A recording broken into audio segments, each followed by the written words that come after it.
Pasamos al siguiente ponente, que es el doctor Federico Alonso Aliste. Bueno, es otro que huelga la presentación, es uno de los, yo creo, mayores expertos que tenemos en España en cirugía refractiva, tanto en experiencia como en casuística. Es decir, yo creo que es una de las personas que aporta más en cuanto a criterios, trabaja en Sevilla y yo creo que ya es de los pioneros en cirugía refractiva. Nos va a hablar de los criterios de selección de pacientes, indicación en cirugía técnica, cirugía refractiva, criterios clínicos. Cuando quieras, Federico, y muchas gracias. Muchas gracias a ti, Alfonso, por tu presentación. Bien, nosotros vamos a empezar planteando tres cosas. Primero, vamos a intentar estudiar los criterios tomográficos directamente de seguridad en pacientes prequirúrgicos, cómo se afecta la biomecánica según determinadas técnicas y la importancia de la ablación corneal actual y propuestas.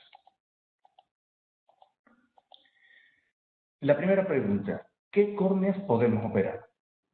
Para eso es importante combinar diversos factores, no solamente uno. Vemos como cuando tenemos solamente un factor, la sensibilidad y la especificidad es absolutamente distinta cuando combinamos factores. Según vamos combinando factores, la sensibilidad y la especificidad aumenta. Por lo tanto, esta es la combinación de factores, el éxito que vamos buscando. Es lo que pasa cuando analizamos la topo y la tomografía. Si vamos viendo un solo factor o vamos viendo múltiples factores. Y es un cambio importante el BAT, el Belling-Ambrosio Estasia Display. ¿Por qué? Porque la combinación de factores. Cuando combinan muchos factores, tenemos una mayor capacidad de discriminación. Por lo tanto, el primer factor, el BAT, factor tomográfico. Hay múltiples estudios. Nosotros vamos a ir a una línea de corte en pacientes para diagnosticar prequeratocono córnea sospechosa en torno a 1.22, con una sensibilidad y una especificidad alta. Pero también hay otros factores, como el PRFI, pues el Pentacam Random Forest Índice, que utiliza el Pentacam, parámetros del Pentacam, pero utiliza la inteligencia artificial del Corby, como ya se ha explicado, son por bosques de decisión. Tenemos el CBI, que también ha explicado el doctor Alfonso Arias, y el TBI, que también ha sido explicado, y que en este caso también se obtiene por inteligencia artificial con validación cruzada, dejando uno fuera, que es importante a la hora de hacer los bosques aleatorios. En cuanto al TBI, podemos que hay muchos estudios, la línea de corte del estudio de más interés la plantea Ambrosio en 0.29 y en el CBI en el 0.07 como línea de corte de sospecha de córnea que se debe de tener cuidado a la hora de hacer una intervención cirugía refractiva corneal. Estos dos papers para mí son de especial interés. ¿Por qué? Porque tienen una importancia en cuanto a conclusiones. Vamos a analizarlos con detalles porque nos van a aclarar muchas ideas. Tenemos el de Ambrosio y el de Steinberg. Vamos a ir paso a paso. Primero, es importante definir qué es un BAIN en este estudio. Un ojo BAIN es aquel ojo con topografía normal cuando el otro ojo tiene una topografía muy asimétrica. Y un BAIN con dos T's es aquel en que no solo la topografía, sino la tomografía es normal, mientras que el otro ojo tiene un queratocono con tomografía muy asimétrica. Es decir, estos son ojos que parecen normales, pero que deben de tener algo raro cuando el contralateral ya tiene un queratocono. En este estudio, Ambrosio utiliza la inclusión de BAIN con un PISA menor del 60%, una diferencia de curvatura superior a 3 milímetros de 1.4 y además lo revalúa por expertos. Steinberg da un paso más y además del PISA y la diferencia de curvatura mete una K de 47 para el BAIN y para el BAIN con 2T mete un Belling-Ambrosio displasia de 1.6, es decir, uno se basa solo en la topografía y otro en la topografía más la tomografía. Y esto es importante. Ambrosio utiliza el BATI como un índice de desviación normalizado y utiliza también el AUCE en vez del Lauro por su mayor capacidad de discriminación. Pero si nos vamos a centrar, el punto de corte de Ambrosio es 1.08 con una sensibilidad del 80% y una especificidad del 71%. En su estudio el TBI lo pone en 0.29 con una sensibilidad de 0.904 y 0.9060 de especificidad. Sin embargo, Steinberg utiliza una sensibilidad aparece el VAD muy parecido, prácticamente 1.08 y 1.09, pero él se va a un CBI y a un TBI diferente al de Belling-Ambrosio. Por eso es por lo que la sensibilidad y la especificidad es mucho menor en el estudio de Steinberg, porque su punto de corte es diferente. Estamos comparando puntos de corte de 0,29 de Ambrosio con puntos de corte de 0,11 de Steinberg, con una sensibilidad, por lo tanto, y una especificidad diferente. En el punto de corte está la clave. De la misma forma que también está la clave en diferentes números de ojos y en diferente interpretación de grupos. Y ahora lo vamos a ver. Efectivamente, cuando no solo planteamos la topografía, sino también la tomografía, el punto de corte baja y la sensibilidad y especificidad baja. ¿Por qué? Porque al incluir una K alta y un Belling-Ambrosio Estacia Display de 1.6, nos pasa lo siguiente. Sabemos que el TBI combina datos topográficos y biomecánicos, por lo tanto, en el BIND, el análisis de datos corneales, sucede después de excluir ojos sospechosos no solo topográficamente, sino tomográficamente. Por eso el riesgo de disminuir falsamente la capacidad de detección, porque hemos metido un parámetro más a la hora de la selección. ¿Cuáles son las diferencias de los estudios? Vemos que hay diferencias en la sensibilidad de especificidad y la línea de corte. ¿Por qué? Porque vemos que los parámetros del VAD son menos susceptibles a los cambios dinámicos que el Corbis. Es decir, el parámetro VAD es muy estático y el parámetro Corbis es más dinámico. Pero también porque hay puntos de corte diferentes. Y Steinberg lo que prefirió es irse a una sensibilidad de especificidad muy similar. Él prefirió esta similitud. Por eso le sale un punto de corte diferente en su estudio. Pero además, Ambrosio utiliza a pacientes de más edad. Por eso le salen datos diferentes respecto a Steinberg. Pero no solamente eso, sino que sabemos que la predicción de estos estudios no puede ser muy buena, especialmente el BIND. ¿Por qué? Porque todos son estudios retrospectivos y lo ideal serían estudios prospectivos para Estacia, no retrospectivos. Lo que pasa es que actualmente es poco factible y por eso tenemos que dedicarnos a Estasias unilaterales muy asimétricas utilizando ojos normales contralaterales, pero no es lo ideal. Por otro lado, sabemos que los pacientes BIND se utiliza, sacamos conclusiones para cirugía refractiva, pero no estamos tratando pacientes con posible estasia. Estamos tratando pacientes con posibles queratoconos y sabemos que la estasia se comporta diferente al queratocono. Por lo tanto, ahí hay un sesgo a la hora de hacer estos estudios. Hay otro paper que es muy, muy interesante, que es de Bernardo López, en el cual nos introduce el parámetro del PRFI. Él lo que utiliza es unos 2.980 ojos para hacer primero un training a través de inteligencia artificial, comparando pacientes estables con pacientes post-estasia LASIK. Y después utiliza otro número de pacientes menores para hacer los test. Él utiliza el PRFI, que ya hemos explicado que es una inteligencia artificial por bosque aleatorio con validación cruzada, dejando uno fuera para evitar sobreajuste. Además, realiza una validación de reserva con pruebas independientes. Los pasos son pasos de validación con un grupo de entrenamiento y pasos de validación de forma independiente con otros ojos. Hay que aclarar que en este estudio la tomografía preoperatoria de los pacientes con LASIK, como eran muy difíciles de encontrar en el estudio, incluyó todos los datos en el entrenamiento. Es un sesgo, pero era para tener el suficiente número de ojos posible y repetir que las estasias se comportan topográfica y tomográficamente de forma diferente a los BIND y a los queratoconos, pero algún grupo de estudios tenemos que tener y por eso, por ser estudios no prospectivos, sino retrospectivos, tenemos que entender este sesgo. El dato del índice topográfico más utilizado es el VAD, que da un corte de 1.5 en este caso, una sensibilidad de 0.64, y recordemos que Ambrosio daba otro punto de corte. En este estudio, el PRFI clasificó correctamente el 80% de los pacientes, pero falló en un 20% de los casos clasificados como prequeratocono. ¿Qué quiere decir? Que el PRFI, aunque sea un parámetro muy bueno, no puede por sí solo validar un caso. Por eso ellos aconsejan asociar a otros datos, como por ejemplo los mapas epiteliales, antes de tomar una decisión. En pacientes BIND ya en los test vemos como la sensibilidad es del 55,3% y una especificidad, sin embargo, bastante alta, para un corte de 1.5, repetimos. Sin embargo, el PRFI aumenta la sensibilidad a un 85% y una especificidad del 96%. Estamos hablando de comparar estables con postestásicos y estables con pacientes con BAIN. Sin embargo, volvemos a insistir, ¿dónde está la clave en los puntos de corte? Hay un estudio, lo que pasa es que son solo de 6 casos, en lo cual intenta ver si podemos comparar el PRFI, el VAD y el TBI.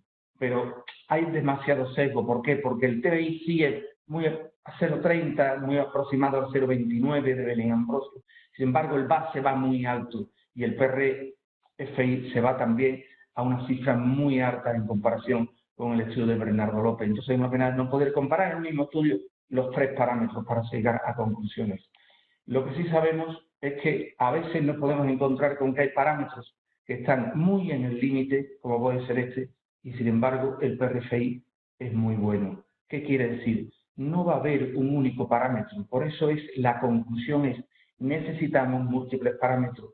Y no olvidemos, a pesar de los parámetros de biomecánica, el D del Belling-Ambrosio en Anastasia Display. ¿Por qué? Porque es el parámetro más estudiado a lo largo del tiempo. O sea, el que más estudios ha hecho, el que más pacientes han sometido a él. Por lo tanto, siempre recordad que, aunque la biomecánica es importante, la tomografía no hay que olvidarla, es una línea de corte de 1.2 y cuando coincide batimetría baja, curvatura alta, elevación y epitelio bajo, siempre en el mismo punto.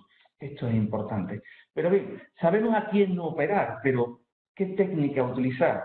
Como ya ha explicado Joaquín, Cynthia Robert pues, planteó modelos biomecánicos, modelos matemáticos, también Dan Racing planteó modelos matemáticos en el cual parecía que, bueno, que el SMILE era el que menos se afectaba, el que soporta mejor los cambios biomecánicos post cirugía, pero son en modelos matemáticos. ¿Qué es lo que ocurre? Que efectivamente aquí hay papers que van a favor del SMILE, papers que no parece que el SMILE sea tan importante, hay cierta duda, no hay estudios todavía suficientemente estructurados como para decir que el SMILE hay una gran diferencia cuando hacemos una técnica SMILE y cuando hacemos una técnica LASIK, aunque lo que dice la inteligencia, lo que dice la biomecánica, lo que dice la naturaleza propia de la córnea es que parece que es cierto. Sin embargo, revisiones de metaanálisis no dan una clara significación estadística, dan una significación estadística, pero no suficientemente clara. Lo mismo vemos que la presión biomecánicamente corregida, vemos que hay diferencias, pero no hay una diferencia estadísticamente enorme y que parece ser que es el consumo de tejido el parámetro más importante a la hora de debilitar la córnea. Pero claro, hablando del volumen de tejido, es importante saber qué cantidad de córnea vamos a comer. Y aquí pasamos de 2 puntos de vista, desde la validación de la PTA a este paper esa opinión de Sack o de Gatinel de que el camino no debe ser la PTA, basándose en que cuando se crean FLAC con el mismo grosor planificado, pero un diámetro mayor, se introduce una mayor cantidad de inestabilidad biomecánica, entendiendo que debe ser el concepto de volumen extirpado lo más importante, más que la profundidad de ablación. ¿Por qué? Porque, según ellos, sus cálculos, cuando actuamos sobre el volumen de ablación, el efecto es de 3.5, cuando lo hacemos sobre la profundidad de 1.5. Es decir, no debemos de irnos al impacto sobre el grosor, sino al impacto sobre el volumen y sobre todo a la localización también del impacto del SICAC. No es lo mismo a 6 milímetros que a 7, que a 8, que a 8,5. Y aquí se nos abre una puerta abierta. ¿Por qué? Porque estamos basándonos solamente en trabajo a 2 planos, o en cambio biomecánico a 2 planos, y hay que irse ya a ablaciones a volumen, a 3 planos. Aparece un concepto que nos habla también el doctor Cadalso del PTA modificado para el SMILE, como otro parámetro de seguridad a la hora de hacer cirugía refractiva. Esto es, para terminar, un tema muy interesante de decir esa ruptura que hacemos de la córnea, ese punto de ruptura tensil que hacemos en la córnea, ese cambio biomecánico que ya aparece en artículos publicados en el 1994 y que nos hacen entrarnos en saber que cualquier elemento de estructura, de cualquier estudio de materiales, llega un momento que cuando se somete a una determinada tensión o presión, hay lo que se llama un punto de fractura. Cada material tiene su punto de fractura específico. Ya se han hecho estudios en córnea para determinar es vivo cuál sería ese punto de ruptura. Ese punto, a partir de ese momento, el material ya empieza a deteriorarse y puede terminar provocando una estasia. Pero lo que necesitamos es desarrollar estudios no solo a presión, como se han hecho, sino también estudios a tracción y a corte y en el tiempo, para determinar el qué. Lo que yo entiendo que sería un elemento importante y clave para decidir al final quién debe ser intervenido y quién no. El punto de ruptura individual de cada paciente en función de los patrones biomecánicos y topográficos y en función de la cantidad de volumen que vayamos a hablar. Un índice de mucho interés es ahora mismo el índice de tensión de deformación. ¿Por qué? Porque el desafío principal de este comportamiento es separar el comportamiento de la tensión de la deformación de la presión intraocular. Y ahí hay un estudio muy importante en estudios paramétricos, con algoritmos, con validaciones, etcétera, de este índice, porque lo importante de este índice es conseguir un algoritmo que esté basado en determinados valores, pero sobre todo en unos valores en los que sean lo más independiente posible del grosor corneal y lo más independiente posible de la presión, pero que en este caso el SHAPE nos pone como parámetro 1.0 en pacientes de 50 años, de tal forma que cuanto mayor sea el valor, serían indicativos de una mayor rigidez. Es decir, este patrón de rigidez creo que es un elemento que se va a desarrollar en los próximos años como elemento también diferenciador sobre una córnea que podemos operar y que no podemos operar. Por lo tanto, el concepto es, tenemos que combinar, para resumir, cuanto más parámetros mejor. No tenemos que olvidar la tomografía porque es importante. No tenemos que olvidar, por supuesto, la topografía, ni la tomografía, ni los patrones biomecánicos en su conjunto, no solamente uno. Tenemos que ir ya a valorar los volúmenes de ablación más que la cantidad o la profundidad de la ablación. Hay que empezar a meter elementos de tensión y elementos de cambio de fuerza en la córnea y combinado todo esto podremos definir ese punto de ruptura individual para cada técnica, para cada córnea, para cada volumen de ablación que vamos a hacer. De tal forma que algunas córneas van a soportar volúmenes pequeños de ablación con zonas ópticas pequeñas y algunas córneas tolerarán volúmenes grandes de ablación con unas córneas mucho más fuertes. Ese punto de corte definitorio es el que nos podrá aclarar lo que ahora mismo todavía se nos presenta como zona de penumbra en las que tenemos dudas si operar, si no operar y qué técnica utilizar. Muy bien, Federico, muchísimas gracias por tu fantástica presentación. Si dejas de compartir pantalla, empieza a compartir el doctor Cadarso y mientras aprovecho para hacerte una pregunta. Federico, espectacular el recorrido que ha hecho, porque yo creo que a todos nos ha refrescado un poco el camino que hemos seguido en cirugía refractiva a la hora de hacer preoperatorio y descartar e incluir pacientes. Hace mucha referencia, en tu presentación hacía mucha referencia a que nos debemos de seguir guiar por diferentes parámetros, estudiar cada caso y tal. ¿No te da la sensación que nos faltaría puesto que en vez de que dependamos del método de cada uno de nosotros, por la inteligencia artificial, podría llegarse a determinar de una manera más automatizada y estandarizada el llegar al resultado, juntando todos estos parámetros, en vez de depender de cada uno de nosotros, el que cada uno sigamos nuestros parámetros? ¿No crees que ahí sí que falta algo a nivel de la comunidad científica global, cortito? Sí, pero el problema que tiene la inteligencia artificial es que, claro, primero se necesitan muchos datos, sobre todo se necesitan datos buenos datos.